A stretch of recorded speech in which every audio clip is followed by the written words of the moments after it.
Très heureuse de vous retrouver pour ouvrir une nouvelle page d'histoire. Mesdames et messieurs, merci de nous recevoir chez vous. L'histoire de la République démocratique du Congo est marquée par la colonisation, l'indépendance et des multiples dialogues. Une histoire émaillée de conflits qui ont occasionné la mort de nos concitoyens. Or, les Congolais doivent se présenter sous un bloc de l'unité nationale. Pour vivre cette unité nationale, il faudrait que nous ayons l'amour de la patrie. C'est cela même, le patriotisme. Raison pour laquelle nous recevons aujourd'hui le philosophe, le professeur Ngoma Binda. Il va s'appesantir sur cette notion du patriotisme. Le professeur Ngoma Binda est philosophe politique. Il est ancien doyen de la faculté des lettres, ancien vice-président de la commission Vérité et Réconciliation et ancien ministre de l'Éducation au Congo central. Professeur Ngoma Binda, veuillez recevoir nos salutations et celles de nos téléspectateurs. Je vous en remercie beaucoup, madame. Quelle est la définition du patriotisme et qui est un patriote, professeur? Pour le patriotisme, c'est rien d'autre que cet amour que quelqu'un a pour sa patrie. Cet amour est un amour non seulement du fait de l'appartenance à un pays donné, mais également du fait que quelqu'un se sent protégé, se sent aimé par cette patrie. Et donc, il y a comme une réciprocité en amour, hein, pour ainsi dire.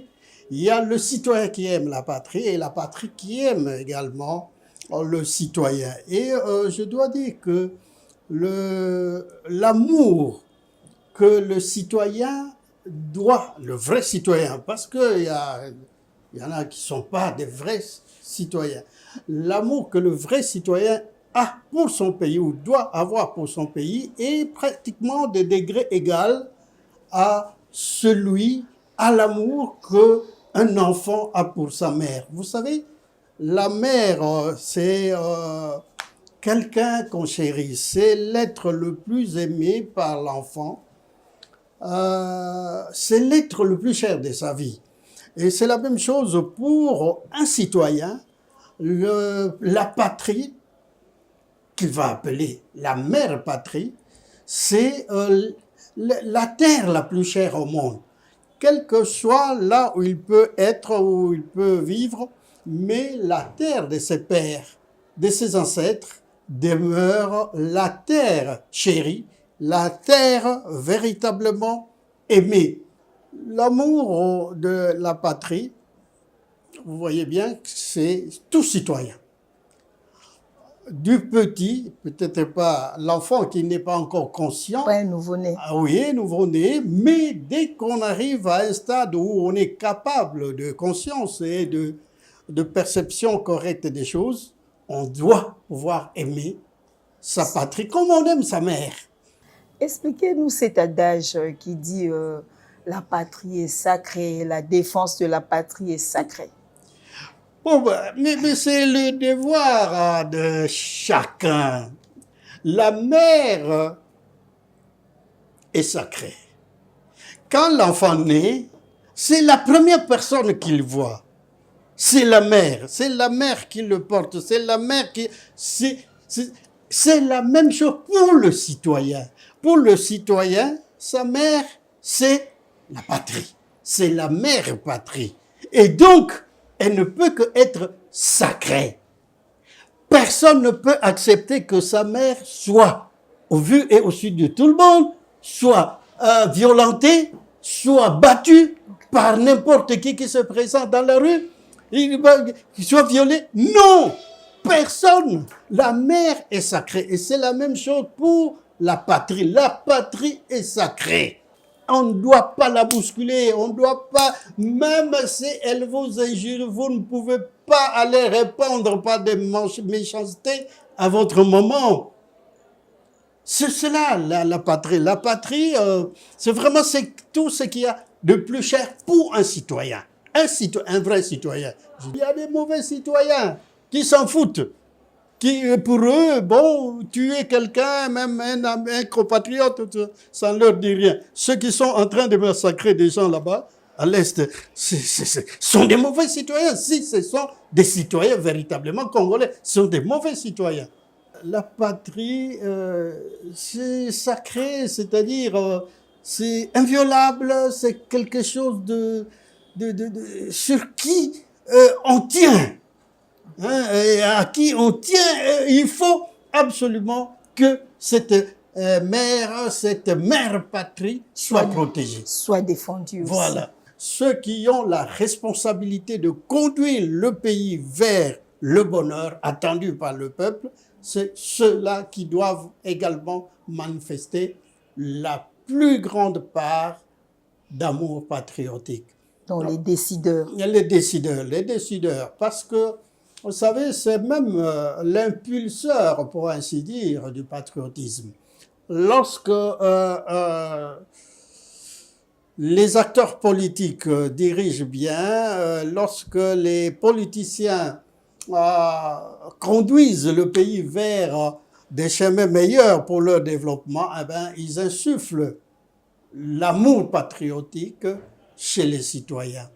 Mais lorsque les dirigeants n'ont pas le sens de la justice, le sens du bien commun, eh bien, ça flétrit l'élan pour le patriotisme. Donc, les acteurs politiques, les dirigeants ont une grande responsabilité dans la création, dans la vivification, pour ainsi dire, de l'amour patriotique chez le citoyen.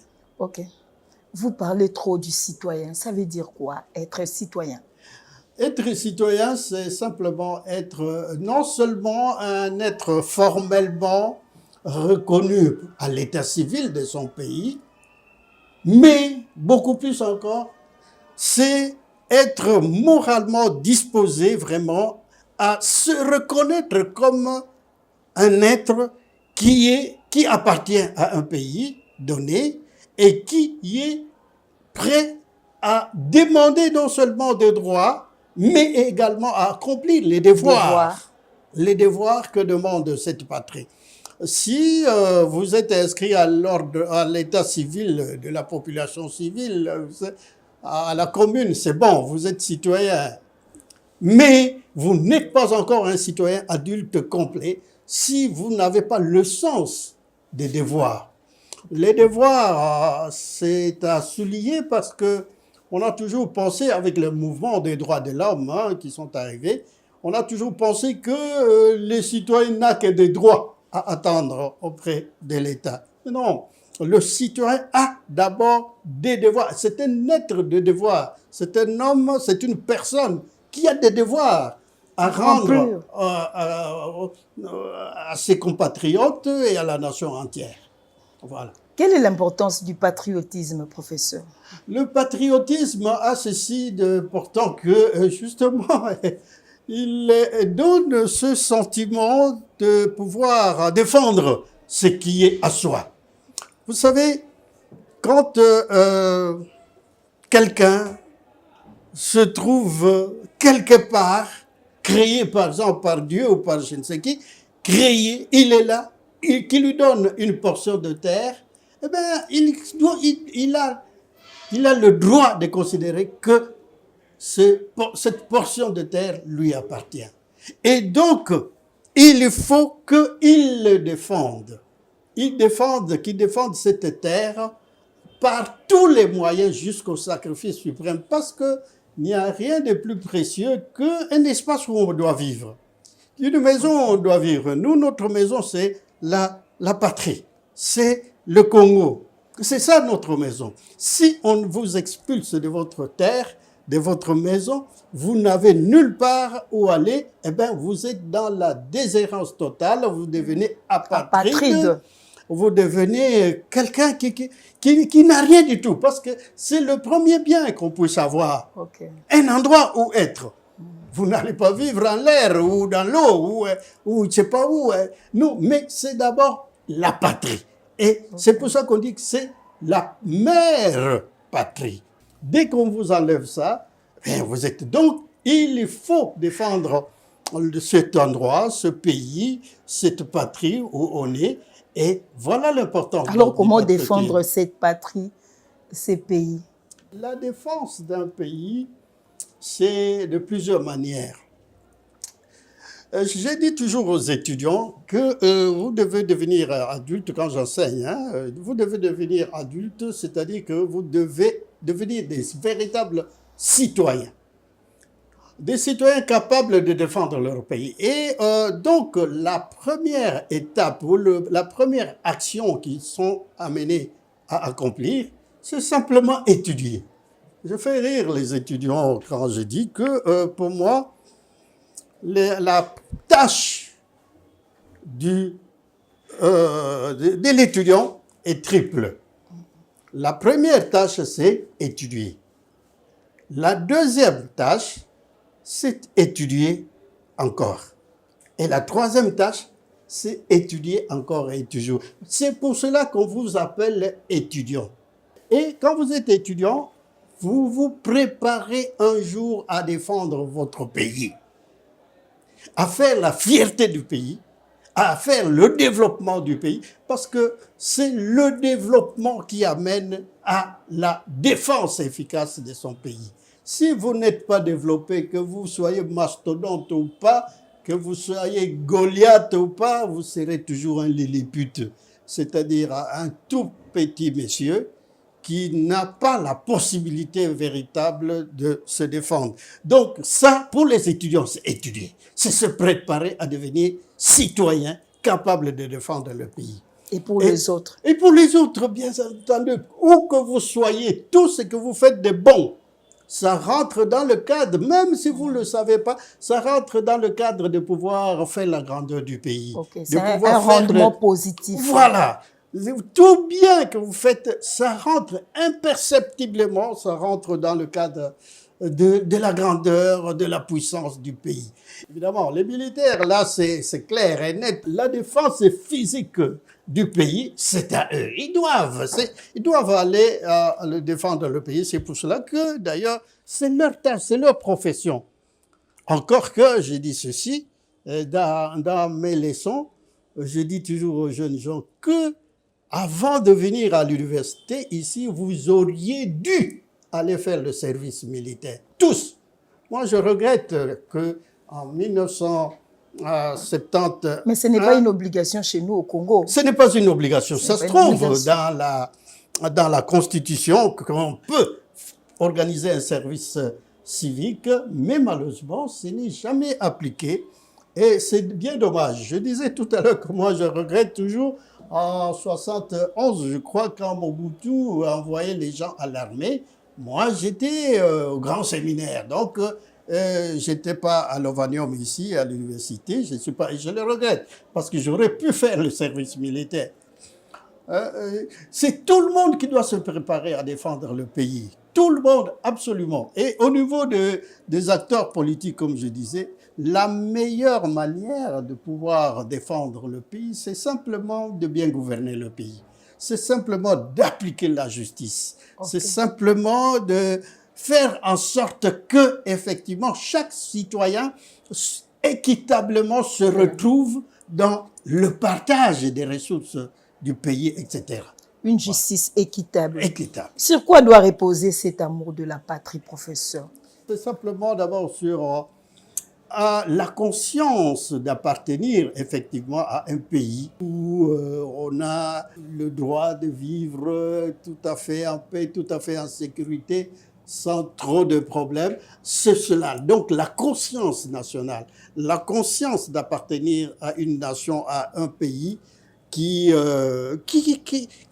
apporte protection, qui vous apporte des possibilités de pouvoir évoluer dans la vie. Je crois que c'est sur ça que essentiellement se fonde le patriotisme.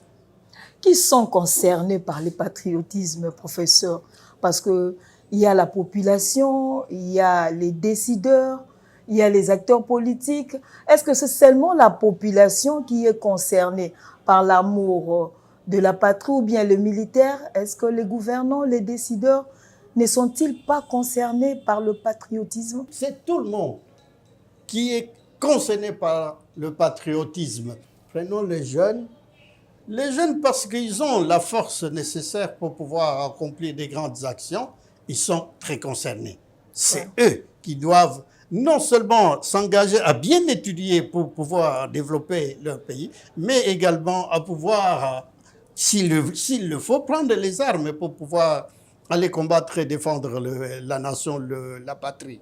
Mais, bien entendu, c'est tout adulte, où qu'il soit, comme je disais tout à l'heure, toute action, quand elle est bonne, elle conduit à la grandeur du pays. Et la grandeur du pays, ça fait la fierté patriotique, justement.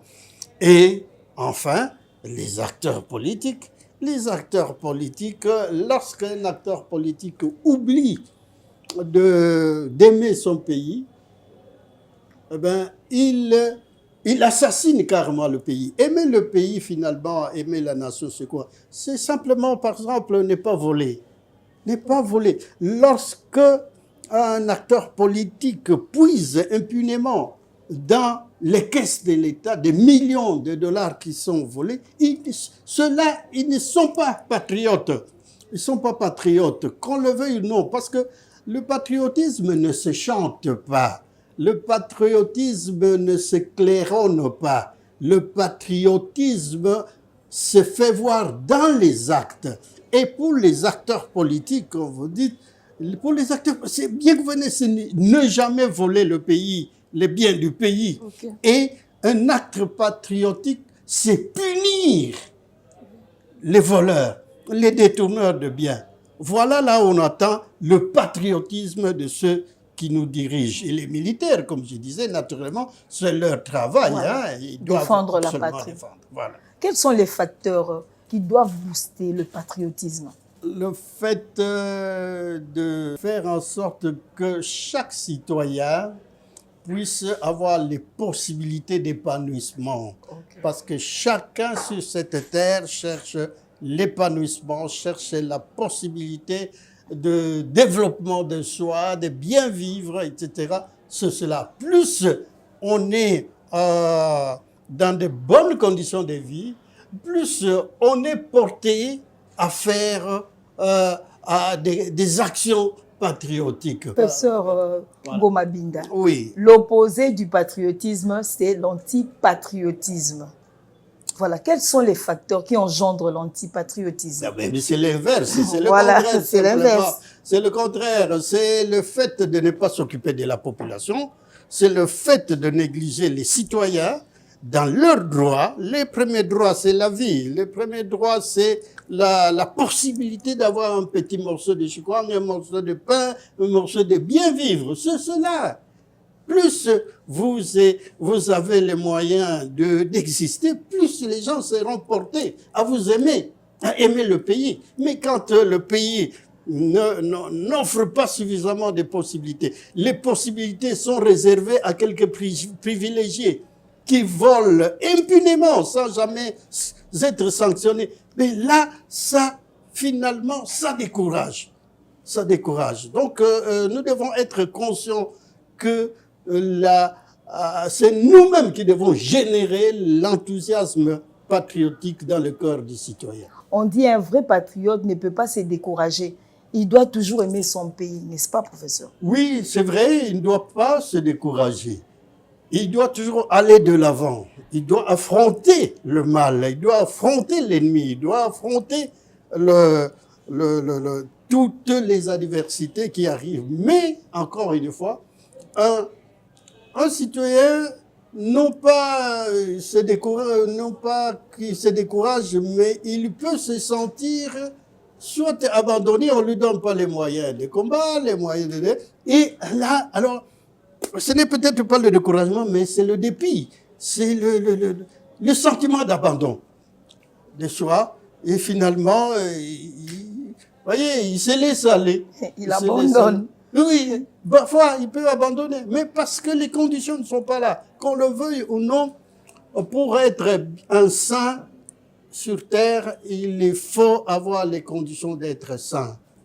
C'est la même chose pour le patriotisme. Il faut des conditions de patriotisme. Il faut encourager, il faut motiver. Autrement, ce n'est pas possible de pouvoir véritablement avoir des vrais patriotes. Voilà. Donc au Congo, les vrais patriotes n'existent pas. Hein? Qui sont les vrais patriotes de notre pays que vous pouvez citer? Le Congo est plein de patriotes. Est plein. Et je vous commence par vous dire que dans l'histoire, prenons l'histoire parce que vous, voilà. Vous aimez bien l'histoire. Parlons vous êtes dans histoire. une page d'histoire. L'histoire de ce pays a connu des véritables patriotes. Okay. Des gens qui aiment le pays, qui combattent pour le pays, même militairement. Il y a une dame, et ça a commencé dans notre histoire tout à fait accessible que nous connaissons, ça a commencé avec des femmes. Ok, parlons-en. Dans le royaume Congo, l'ancien royaume Congo, il y a une dame qu'on ne connaît pas. Dans le royaume Congo. Congo, oui. Voilà. Il y a une dame qu'on ne connaît pas assez, qui était très patriote. C'est qui? Kimpamvita. Non. C'est qui alors? Ce n'est pas la première. La toute première connue par l'histoire s'appelle Anna Nzinga. Ok, Anna Nzinga. Anna Nzinga, qui est célébrée malheureusement beaucoup plus en Angola que chez nous ici. Okay. Anna Nzinga a lutté contre les Portugais, les Hollandais, pour qui voulaient prendre le royaume de Matamba. Donc, non, mais ce fut une femme formidable. Au XVIIe siècle. Et c'est au XVIIe, vers la fin du XVIIe siècle, que finalement, XVIIIe, que vient Kipavita, que vous citez là. Okay. Kipavita, c'était une... On parle souvent de Kipavita. Oui, mais avant, il y a, c'était Anna Nzinga, voilà. Anna Nzinga, qui, dont le royaume appartient pour le moment beaucoup plus, le lieu appartient beaucoup plus à l'Angola que, mais c'était l'ancien royaume du Congo. Tout comme Kipavita, vous savez, c'est un patrimoine qui est partagé par l'Angola et même le Congo, Brazzaville et tout ça. Donc, la deuxième dame, c'est Kimpavita. Vraiment un patriotisme incroyable qui a pu faire une vraie patriote. Oui, une vraie patriote parce qu'elle rassemblait les gens. Alors que sa grand-mère Mafuta s'est enfuie, mais et le roi s'enfuit vers le mont Kibangu, là-bas dans le Congo central, mais elle prend le courage à l'âge de 20 ans, de 20-21 ans, cette petite fille-là, Kimpavita. Et donc, ce fut véritablement une patriote. Et elle a été tuée malheureusement en 1706. Un dimanche, brûlée vive, oui. brûlée vive. Brûlée vive. Oui, le 2 juillet, je crois, 1706. À part Kimpavita. Ah, Kimpavita viennent évidemment maintenant ceux comme ceux qui sont connus beaucoup plus. C'est Kimbangu. Oui. Mais avant Kimbangu, il y a eu un patriote qui est très peu connu, sinon simplement des scientifiques, c'est Paul Panda Farnana. Paul Panda, oui. Vous aviez parlé de lui, oui. Je crois, une fois à la télévision. Paul Panda qui résidait en Belgique. En Belgique, il résidait en Belgique, il est arrivé ici, un agronome, ingénieur agronome qui avait travaillé à Yala, Jardin et Yala, à l'Équateur, ingénieur vraiment bien formé, mais qui en Belgique avait été associé aux travaux des panafricanistes, de Webb Dubois, de Kwame Nkrumah et de plusieurs autres. Et quand il est arrivé à Mwanda, finalement, malheureusement, et bon, avec la complicité de monsieur, un blanc qui travaillait à la poste, il a été empoisonné, il est mort. Mais malheureusement. Oui, malheureusement, parce qu'il commençait à construire des écoles. Oh. Tout récemment, je suis allé à sa tombe. J'ai pu filmer sa tombe, j'ai vu, et c'est dommage qu'on puisse délaisser des grandes personnalités comme celle-là. Et c'est une grande personnalité qui est notamment révélée à nous par Didier Momengi. Didier Moumengi a écrit un bel ouvrage sur Paul Panda. Paul Panda Farnana et le professeur Kalubinkola de l'UPN, et aussi un professeur qui était le premier, le père Bontique. Bien, voilà, donc il y a beaucoup quand on quitte celui-là, il y a... Quand on quitte Paul Panda. Panda, nous avons justement Simon Kimbangu. Oui. Et Simon Kimbangu, la lutte qu'il a menée n'est pas encore suffisamment vraiment connu, mais c'était un patriote lorsqu'il dit que nous devons renverser les rapports de force entre blancs et noirs. Les blancs deviendront noirs et les noirs deviendront... c'est-à-dire un renversement des rapports de force. C'est-à-dire qu'il faut surmonter le colonialisme et toutes les brimades qui nous faisaient subir. Il faut absolument que cela cesse, etc. Et après, évidemment, Kasavubu, malheureusement, tout cela, c'est toujours au Congo central, Kasavubu. La bataille qu'a menée le Kasavubu, c'est également non connu véritablement des gens. Et les gens, malheureusement, les petites personnes, les petites têtes ne parlent pas de lui. Mais c'est le premier qui a déclenché après Simon Kimbangu, c'est le premier qui va déclencher finalement tout le processus qui va nous amener jusqu'à l'indépendance. Et ça, c'est Kasavubu. Évidemment, se joignent finalement à son combat des gens comme Lumumba en 58, après avoir participé à Accra, à une conférence, une grande conférence du rassemblement Accra au Ghana, conférence des rassemblements des peuples africains que Nkrumah avait organisé à peu près en décembre 1958. Voilà, des gens patriotes. Patriote, je ne veux pas dire que c'est simplement celui qui, à un certain moment, est tué. Non.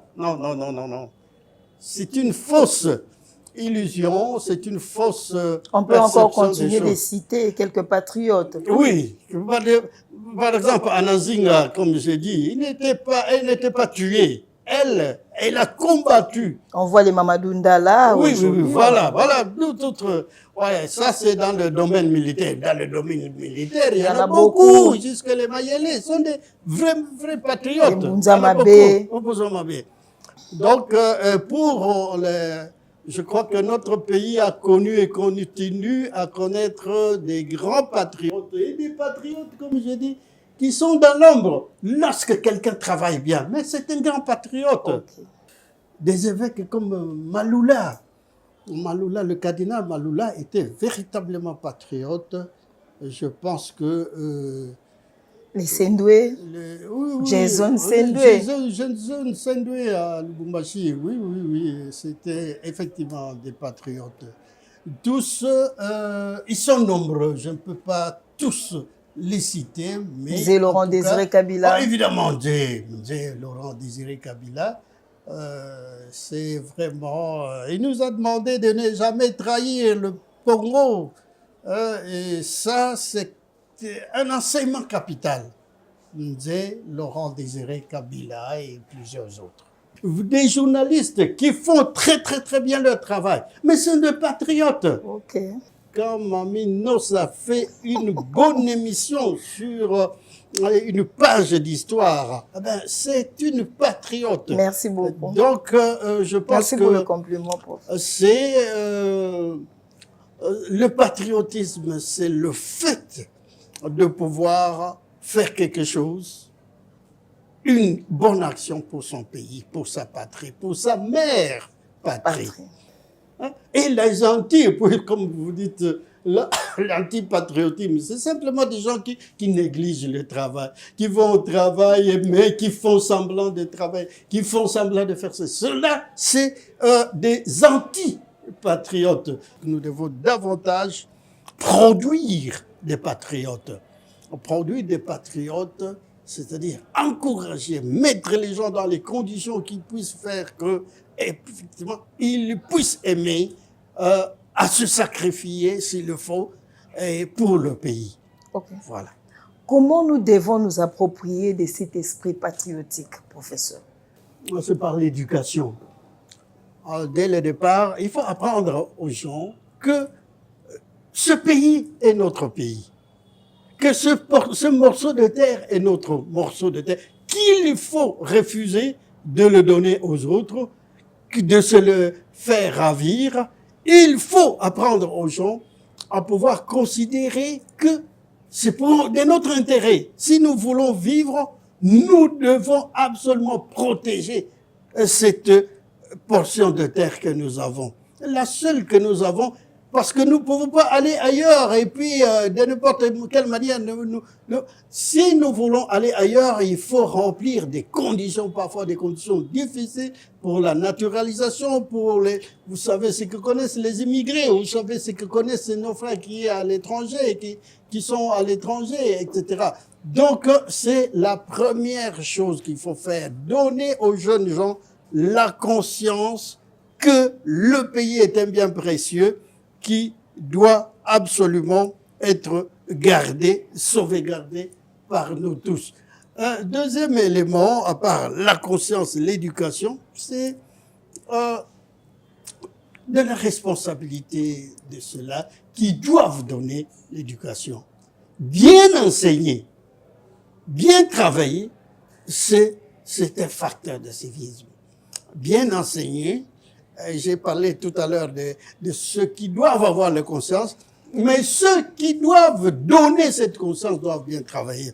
Vous savez, le cours d'éducation à la citoyenneté, c'est un cours très bien que j'aime beaucoup aimer, même s'il est marginalisé, s'il était marginalisé par les gens, mais c'est un cours que j'ai aimé. Et j'ai trouvé la méthode nécessaire pour pouvoir enseigner ce cours-là, pour pouvoir faire comprendre aux étudiants qui sont des citoyens et qui doivent aimer leur patrie. Et donc voilà, deuxième chose, donc l'enseignement. Il faut pouvoir bien enseigner. Et la troisième chose, simplement, je le dis, bien gouverner le pays. Les acteurs politiques ont l'obligation d'être bien conscients qu'il leur appartient de pouvoir créer les conditions de justice. Quelle attitude nous, Congolais, devons-nous adopter face à cette guerre d'agression? Un bon citoyen est connu. Un bon citoyen ne peut que se révolter. Un bon citoyen ne peut que se fâcher. Un bon citoyen ne peut que se donner le courage et la rage de pouvoir faire en sorte que cela disparaissent, que les exactions, les tueries, les massacres qui se perpètrent dans l'Est de la République puissent prendre fin. Quand je vois des vidéos qui montrent les massacres, voilà, c'est vraiment révoltant, c'est révoltant. Comment des gens peuvent arriver jusqu'à ces cruautés, même si ils veulent venir jusqu'à Kinshasa prendre le pouvoir, mais impossible d'admettre qu'on puisse en cours de route commettre des actions auprès des innocents. Professeur, parlez-nous de quelques symboles et expressions patriotiques. Ah oui, c'est important de pouvoir parler de ça parce que tout pays matérialise son patriotisme à travers des symboles. Le drapeau, les armoiries du pays, l'hymne national du pays. Et tout cela, ça fait partie d'instruments de galvanisation des cœurs pour le patriotisme. L'hymne national, mais c'est l'un des plus grands éléments qui puissent exister pour pouvoir, parce que tous les pays ont leurs hymnes nationaux, chacun des pays, mais parce qu'il faut donner du courage, du patriotisme, il faut montrer que le pays, effectivement, nous appartient. Et on met dans l'hymne national les éléments qui indiquent les valeurs les plus en vue que nous recherchons. Les valeurs morales. Morales, sociales, politiques, essentiellement morales, que nous devons, morales dans le sens non seulement éthique, mais dans le sens aussi de courage, de courage que nous devons avoir et des objectifs que nous devons atteindre pour bien être dans notre pays. Les chansons patriotiques, quand vous diffusez à la RTNC Congo, Congo Ndemboka, vous voyez, tout ce sont des chansons qui sont devenues patriotiques. et qui donne non seulement une nostalgie pour ceux qui ont connu, mais qui font que, effectivement, les gens pensent au pays.